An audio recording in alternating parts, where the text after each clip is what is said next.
काही मूल्यवर्धन उपक्रमात सामुदायिक वर्तुळ या सहयोगी अध्ययन रचनेचा वापर केला जातो. या रचनेचा उपयोग करून शिक्षक मुलांकडून गोष्ट कशी तयार करून घेतात ते पाहूया. गोष्ट तयार करणे. काय करणे?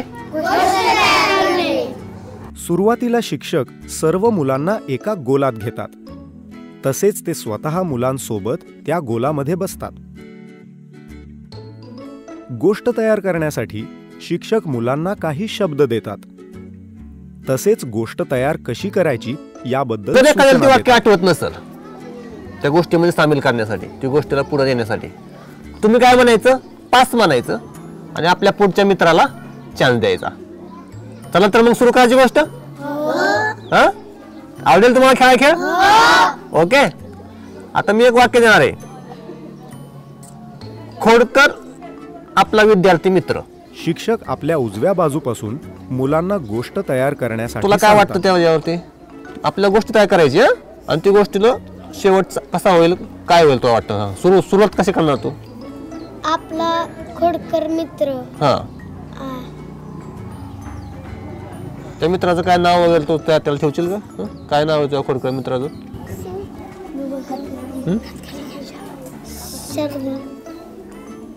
शार्दूल नावाचा विद्यार्थी खोडकर मित्र असतो. पुढं एक शार्दूल नावाचा खोडकर मुलगा असतो.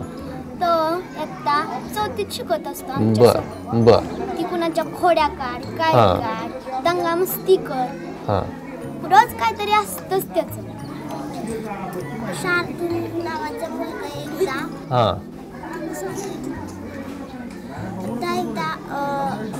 एका मुलासोबत खेळत असतो. एका मुलाला तो असं खेळायला चिडवत असं सारखं. खोड्या काढताना त्याचा जो मित्र असतो त्याची खोड्या काढतो, त्याला वाईट वाटतं. मग ते बघून त्याच वर्गातली मुले त्याला समजवायचा प्रयत्न करतात. वा, गुड. बघा ते काय म्हणले, खोडकर विद्यार्थी. शिक्षक मुलांकडून आलेल्या वेगळ्या कल्पनांचे स्वागत करतात. पास. एक मुलगा त्याला वाक्य सांगता न आल्यामुळे पास म्हणून पुढच्या मुलाला संधी देतो.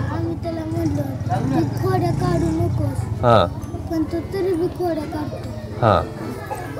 तो एकदा खोडी करत असताना खेळाच्या मैदानावर गेला. तेव्हा त्याने एका मुलाला ढकललं. त्याला खूप मोठी दुखापत झाली. तेव्हा तो म्हणाला, शार्दूल म्हणाला, सॉरी, मी परत असं नाही करणार.